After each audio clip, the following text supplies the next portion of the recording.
Hello and welcome to the Beckoning Bookshelf. I'm your host, Jeffrey Ashcraft. This is part 2 of Perelandra, where I'm going to talk about the ending, and so major spoilers. So if you haven't watched part 1, which is where I talk about the book generally, or if you don't want spoilers, that's what this episode is. So major spoilers. But why am I talking about the ending? 2 reasons. 1, I thought it was very interesting, and 2, I kind of like the moral message that goes along with it. It's a good reminder. But before we get to all of that, we need a recap. So, Perelandra is C.S. Lewis reimagining the Adam and Eve story. Now, I said in the previous episode that everybody knows the Adam and Eve story, but everybody doesn't exactly know it, and some people may need a refresher. So, here's a recap. Adam and Eve were placed in the Garden of Eden in a state of innocence and paradise. And they were given one thing that they weren't allowed to do. They weren't allowed to eat of the fruit of the tree of knowledge of good and evil. So don't eat the fruit. Lucifer also arrives and he convinces Eve to eat the fruit. Eve then convinces Adam to eat the fruit, and they both enter a corrupted state, a fallen state. And they are removed from the Garden of Eden, and death enters the world. That is an extremely simplified version of the story of Adam and Eve. So how does Perelandra compare to that? Well, when Dr. Ransom arrives on Perelandra, he discovers that they're still in the Garden of Eden stage. The king and queen of Perelandra are still in their stage of innocence, in paradise. And they also have one rule that they cannot break, one commandment that they cannot break. But it's not a tree this time. This time, it's a mountain.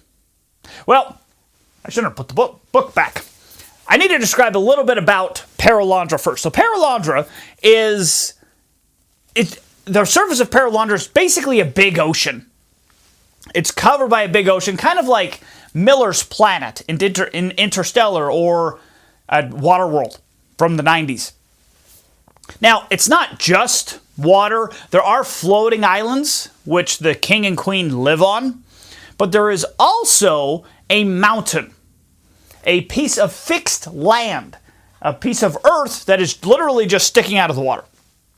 So this land doesn't move, that's why it's called the fixed land. Now, the king and queen, their one commandment that they can't break is they cannot stay on the fixed land at night. That's the rule. They can go on it during the day, but not at night. So they have to leave before sunrise and return... No, they have to leave before sunset and can't return before sunrise. So that's their one rule.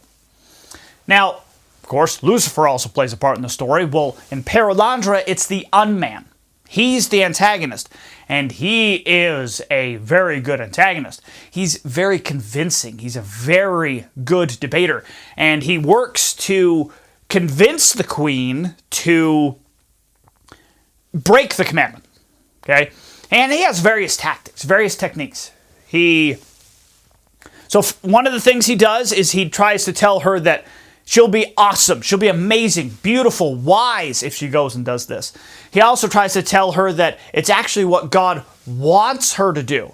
Yes, he told her that she can't break the commandment, but he secretly wants her to do so because then she'll be acting for herself. She'll have free will. Another argument he has is that she'll be a glorified sacrifice. Yes, she'll be doing something horrible, but it'll be for the betterment of her posterity, and she'll be glorified in this. So those are some of his techniques, and he's able to just debate circles around Dr. Ransom. Dr. Ransom really does try to out-debate him, and he doesn't succeed. I won't divulge how the unman is unmade, but I'll let you discover that for yourself. But I will talk about how the reimagined story of Adam and Eve gets resolved. Because, like I said, the book kind of... It hints at it wants a different ending to that story. But what would the different ending be? Well, in the end, the king and queen still climb the mountain at night. So they still go to the fixed land at night.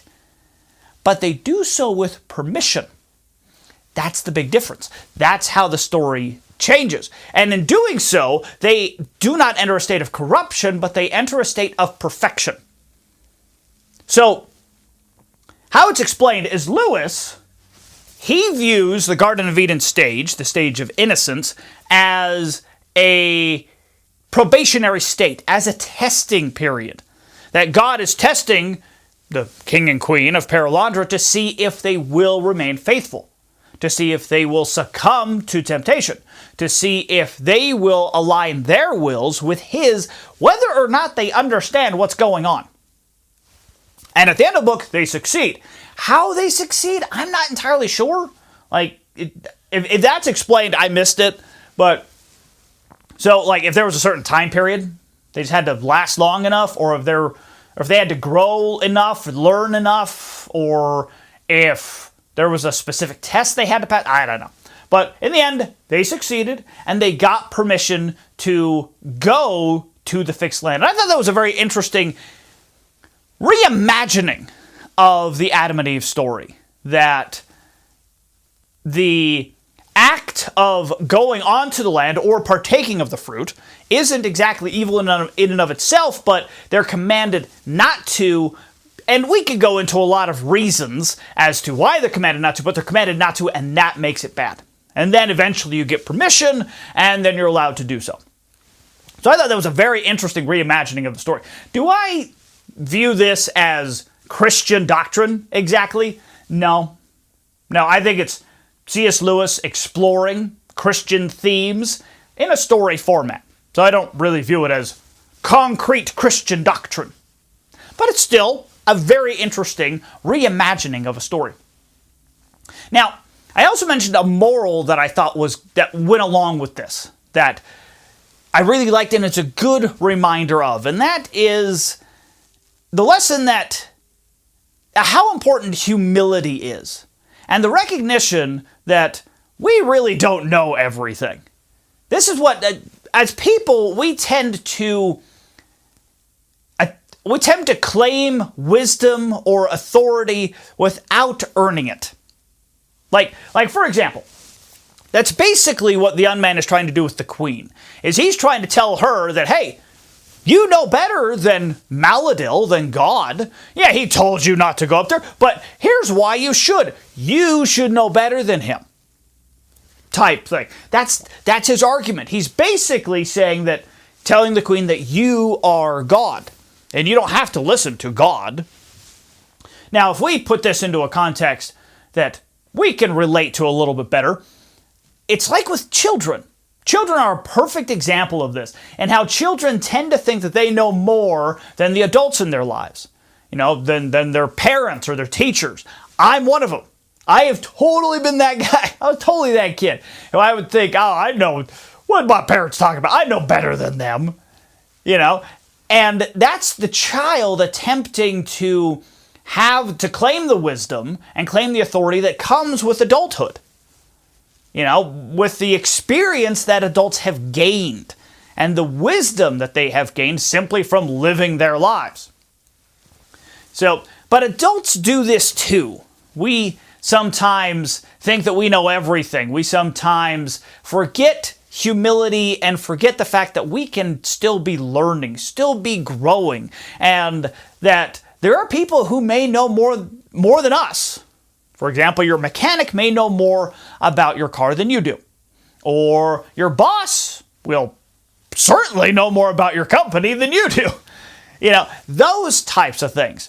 Now, I'm not saying that every person of authority knows everything and that we need to always bow down or trust every person of authority in our lives or stuff like that.